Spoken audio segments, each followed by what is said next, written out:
This is Susan Heaton-Wright from Viva Live Music. I was giving a talk at PA Life, and for those people who didn't catch it or those people that wanted to take notes, I've done a short video of the content. So I'll whiz through this really quickly.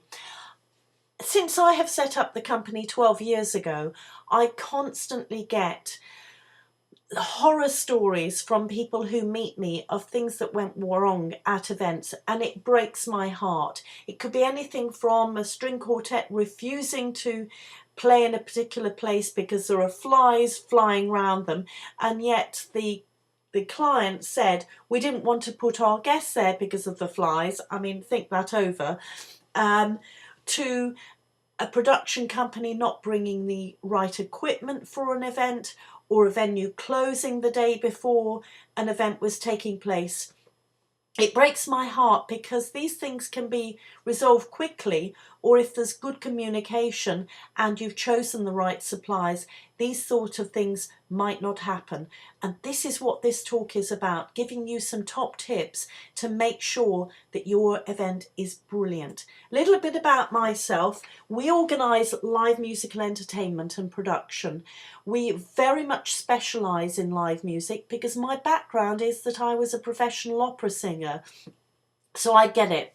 So we organise corporate and private live entertainment for gala dinners, for weddings, for receptions, product launches, award ceremonies, all of those sort of things, celebrations. And we've got a wide range of live musicians that have been personally interviewed and auditioned to ensure that the quality is really, really high.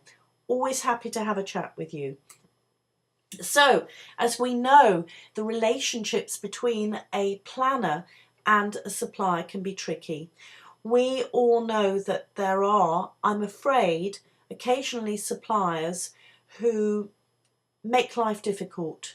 They will not go that extra mile, which I find horrifying, and I do find it horrifying if occasionally there is another supplier that we're working with that is not helpful. It does nobody any good.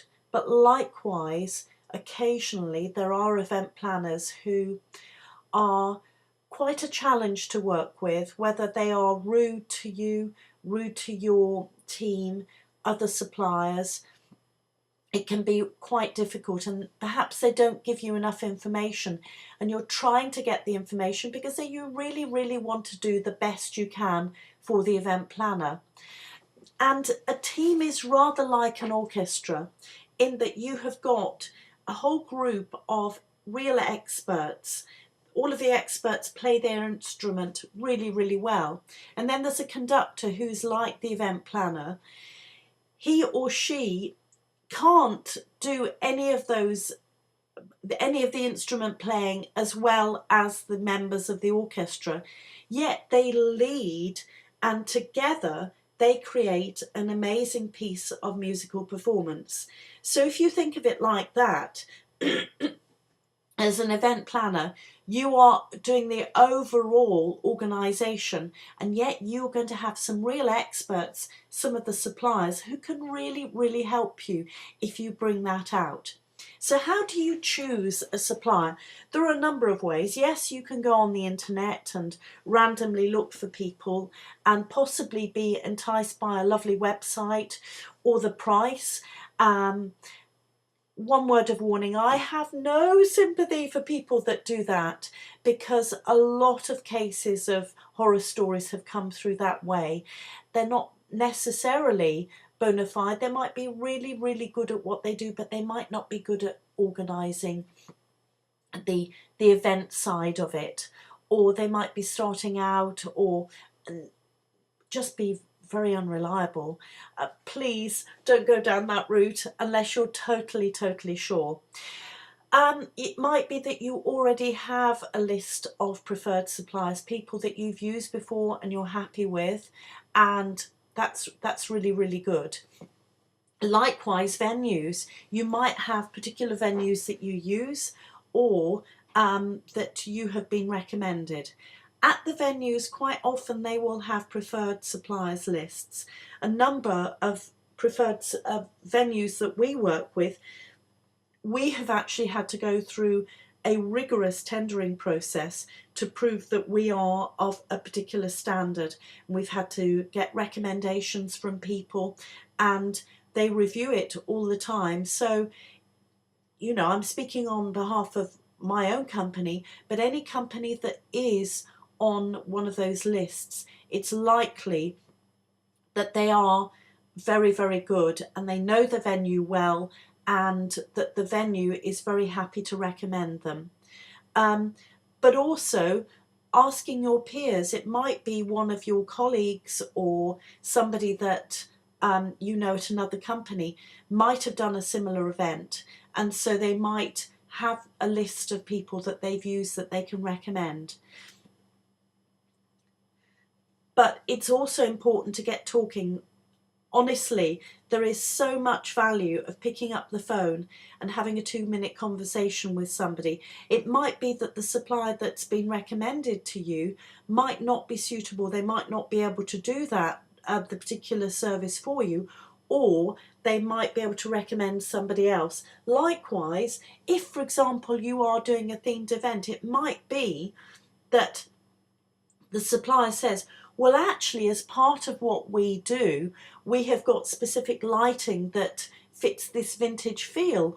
Or it might be that the caterers say, well, one of the things that we really, really love doing is theming. And we have got 5 or 6 particular themed stories that we do all the time. Would you like me to send you that? Already, your life is being made much easier. But make sure that you are understood, and I think that's two-way really. There's nothing like having a really, really good spreadsheet. I say spreadsheet, I'm not a spreadsheet lady myself, but it can be one of those really, really good things, because everybody can see how all of the different aspects of an event fit in a visual way. But also, make sure that you are really, really clear what the outcomes are of the event. What's the purpose of the event? What do you want the guests to feel? Why are you organising the event? Because things like that for suppliers are really, really useful. They're not just providing a product, it's a service. So they might be able to tweak that related to what sort of event it is. I know that this sounds a bit odd. What do you have public liability insurance cover? I think it's quite important, because you will have insurance for your event, but that might not cover the specific suppliers. So always make sure that you ask that of your suppliers, and any other certificates that are required for them to deliver their particular service. So for example, with caterers, there will be specific catering health and safety certificates that they should provide. They won't provide them unless you ask. So please, please follow those up. Work permits as well. This is the lovely Lansdowne Club in Mayfair, which is the most amazing ballroom. Work permits. Now, you might think, well, why on earth do I need to worry about that? But believe me, I've seen it before, and I'll tell you a story in a moment about it, that there are occasionally people that say, yes, I can do something, but they might not be allowed in the country. And given that we've got Brexit now, this might be something for you to be concerned about. For example, speakers. You might have a keynote speaker for your conference, and all of a sudden they aren't allowed into the country. I know speakers that has happened to. They have not been allowed into the country where they're giving a speech. Likewise, we had an event that we did every year. One year they didn't go ahead with us because the new event planner had seen a band overseas and she booked them. She felt that they were ideal for the event, which is fantastic. But unfortunately, 3 of the members of the band weren't able to get work permits, and they'd said yes, yes, yes without thinking about that, and only 2 members of the band arrived for the conference, which was a real shame. So please be aware of that. Also, venue restrictions. These can be anything from the type of activity you're going to be doing in the venue. You might need a license if you're going to have a casino as a post dinner entertainment. There might be sound restrictions. Quite often there are if you're quite close to residences. So there might be, say, a decibel limit, and the power cuts out if it's over a particular decibel thing. So that's particularly something to warn for DJs and for AV companies, because sometimes they put the sound up quite high. Likewise, outdoor venues such as beautiful courtyards in some of the London venues, they won't allow any activity after about 9 o'clock at night, again because there are local residents. Certainly we were at a venue last week which had this amazing outdoor platform, and you could look over the River Thames. Well, it was right next to the Savoy hotel with some of the very, very posh rooms, and of course it said after 9 o'clock nobody's allowed up here, because people that had paid all of that money would be disturbed. Quite understand that. Again, you might think, why on earth am I talking about this? But let me tell you a story. When I was at university, there was a girl in my corridor who had a very dodgy hairdryer. Whenever she switched it on, it blew all of the fuses. So we had no lights, no power at all. Now, I know that you're going to ask your suppliers about that any electrical equipment has been PAT tested, and you really, really should do that. But also, I want to ask that question: what happens if you've got somebody, one of your guests that comes along, and they have got something to charge up their phone, but it's a dodgy one? What are you going to do? Are you going to make sure that you know exactly who to call at the venue if that happens, so that it can quickly be sorted out? Or, like an event that I went to, when in fact that happened, and it was 45 minutes before the venue could sort out who to call to come and sort out the problem. So have that on your list of things that you need to make sure you've got that information of. I put this here because these musicians, these singers, were performing over in Germany. When you go abroad, you're going to need different things. So because there are different electrical and technical things that you need, they're not comparable with what we do. So if you are doing an event abroad, make sure that either you warn your guests and warn all of your suppliers that they will need local equipment. So in the case of this was in Germany, and although it was a local to us sound engineer that went abroad, he actually ordered local equipment from Germany because he wouldn't have been able to use his equipment from UK. Just another word of warning. Okay, safety first. We're all committed to this because it's really, really important when you do an event. You do not want any guest or anybody working on an event hurt in any way. And I'm sure that you would make sure that all of your suppliers were compliant with particular health and safety. But I will mention something else, and that is how you are going to make sure that things that happen during an event, that all of the suppliers take responsibility for that, rather than thinking, well, it wasn't my team that did that, therefore I'm going to ignore it. So it might be, as an AV company, you might notice that somebody has spilt some gravy and somebody could slip on that. make it clear with all of your suppliers that it's absolutely okay to report that spillage or any other problem without there being any misunderstandings or people feeling that their nose has been put out of joint because you've noticed it about another supplier rather than them. I use the example of here's Hatfield House, and we did a beautiful event where we had some singers doing some songs from Phantom of the Opera. You will see that there are live candles there, and only the day before did I get a photo, just in passing with the venue. They said, oh, it's great, we've got the go-ahead to use live candles rather than battery operated ones. Thank goodness I knew.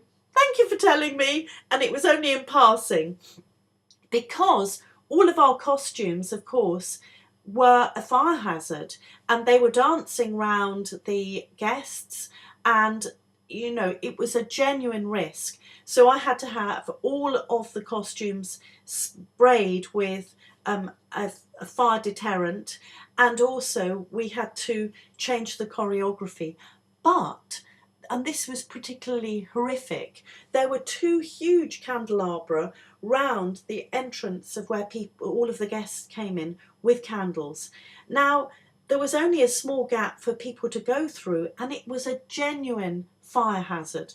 So as soon as the woman that had done all of the decorating had left, she'd got all of her photos for Instagram, of course, I had to go over there and blow out all of those candles, because I would not have lived with myself if somebody had been burnt. It was a terrific hazard, and it might have been that somebody else got cross about that, but I think that health and safety does come first. I think you'd agree with that.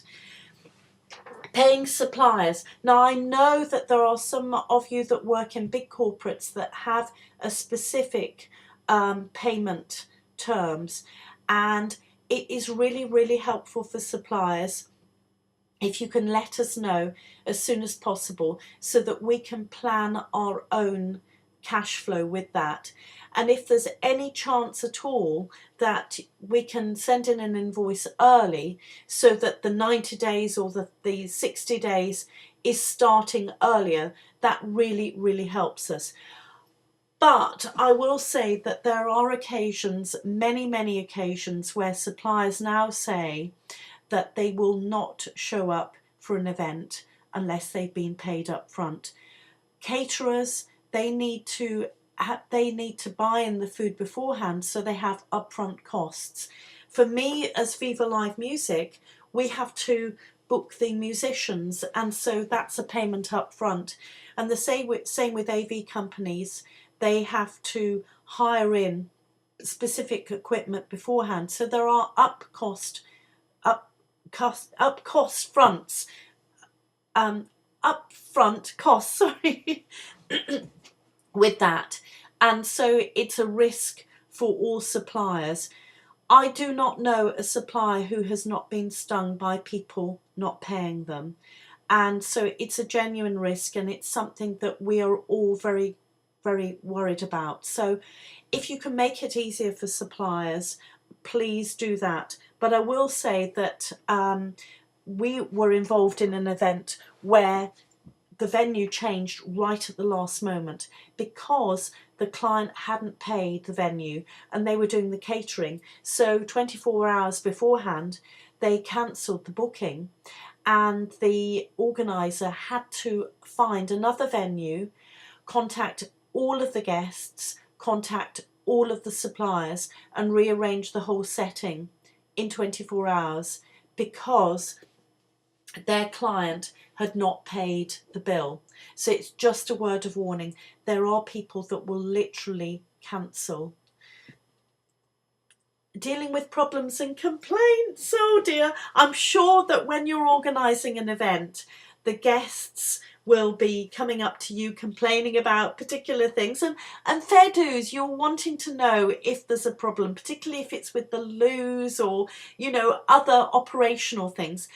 But it might be that you need to talk to your suppliers, and honestly, we certainly really welcome it if there's something that isn't working right. So from a Viva Live Music point of view, we want to know if the music isn't loud enough, or it's too loud, or an AV company will want to know if the lights are dazzling people, so they need to be adjusted. Really, it's super important to do this. But please, I know that events can be stressful. If you're shouting and screaming at people, which I'm sure you won't do, but I've experienced both as a guest and a supplier, it gets noticed. There is a way of doing it, and people understand that it's stressful and you might be abrupt with that, but please ask. We had an event last year at Cambridge College, and I phoned up afterwards to check everything had gone okay. She said the band were brilliant, but they were too loud. If only we'd known. Nobody mentioned it. And she was there at the sound check. But obviously with guests it can be a different sound level. And they set it up at a level that she agreed with. And they wouldn't have known that they needed to just adjust the volume. So please let your suppliers know what's going on.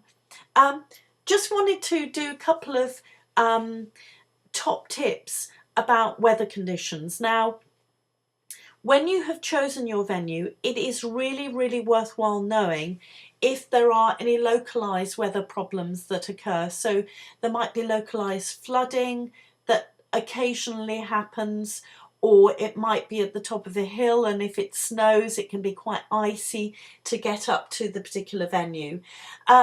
This was at Stapleford Park. We do things every year at Stapleford Park in Leicestershire. It's quite a remote venue, and we know that if it's been raining heavily, the localised roads, they do get flooded. And so we are able to say to our suppliers, our musicians, make sure that you leave plenty of time, because there might be some localised flooding. And that's a good thing to say to guests, because you don't want them to be delayed, to miss things. Likewise, local road problems. It might be that you are at a location, or ask the venue if there are particular times of the day when the roads get really busy and congested, so it means that everybody arrives late. Certainly we've been involved in events where all of the suppliers have been in place, but the guests have been delayed by up to 2 hours. But the event planner didn't tell the guests to leave plenty of time because of this. That's a question to ask the venue. Are there any particular bottlenecks with local roads that happen at particular times of the day? We had a problem. Well, we didn't have a problem. We were involved in a big wedding where the bride was 45 minutes late. We kept going and actually carried on music that would have been for the drinks reception, so the guests weren't aware of anything at all. But the poor lady had been stuck in traffic with the Hummer company that she used to get to the wedding, and she literally ran up the stairs, and the registrar quickly did the vows and left, because of course she had another wedding. But if the Hummer company had double checked that there were some roadworks that were taking place that weekend, that would never have happened. So ask those questions of your supplier and also the venue. Reading contracts, I'm sure that you go into detail and question specific things, and certainly as a supplier we are very pleased when people do that. Riders, that's specific requests from suppliers that they need. If, for example, you have 12 dancers, they will need somewhere to change. They will need somewhere to leave their personal possessions in a safe environment.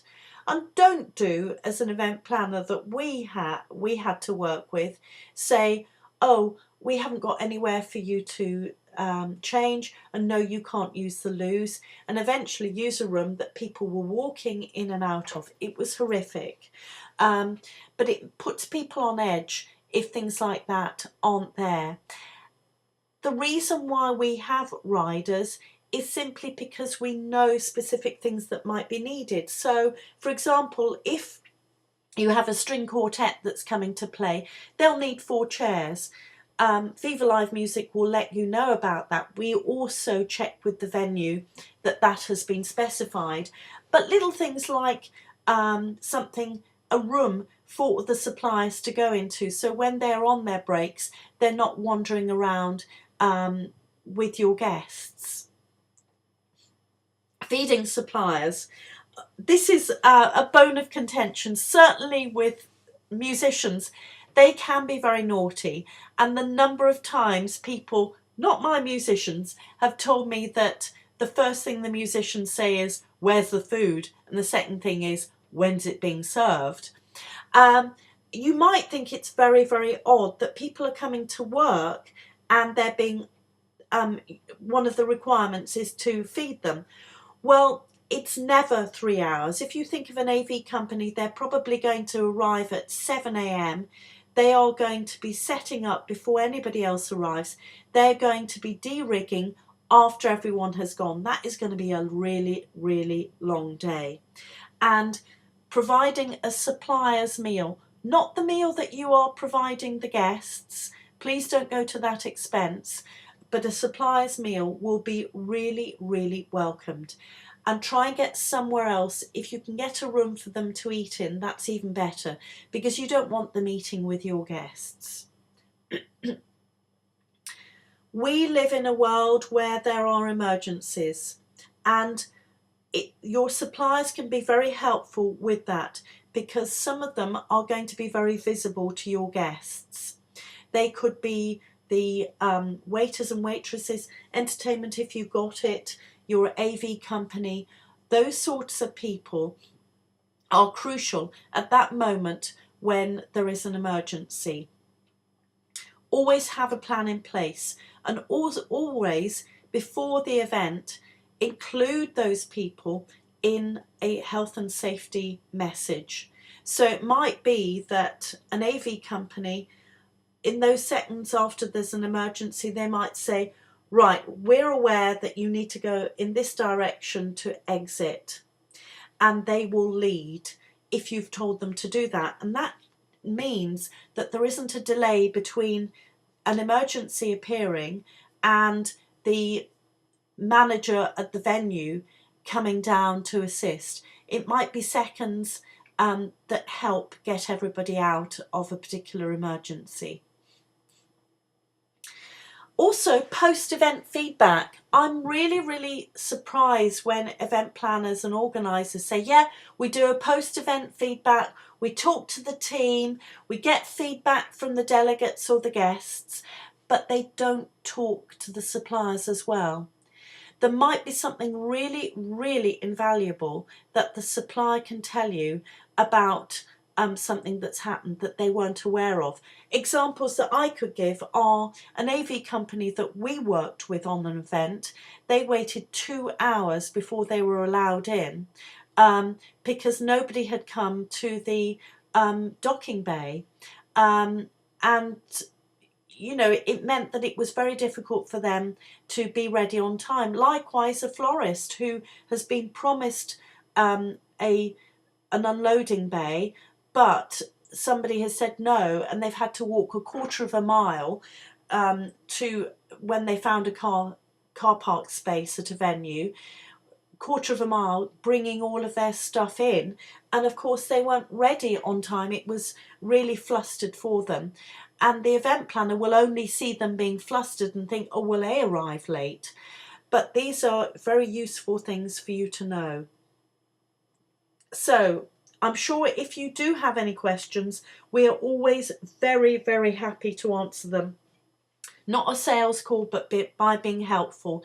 And certainly for those people that were at the event, they'll know that we have got 10 top tips of questions to ask a venue and 10 top tips for questions to ask caterers, and I will do some as well. So as a summary, your suppliers are an invaluable part of your team for your event. They are experts at what they do, and bring out the best of them because it will make your event even better. They will have expertise that you can tap in on and use them because they are valuable, because then your event will be even better. Do connect with me. Always happy to have a chat. Thank you for watching.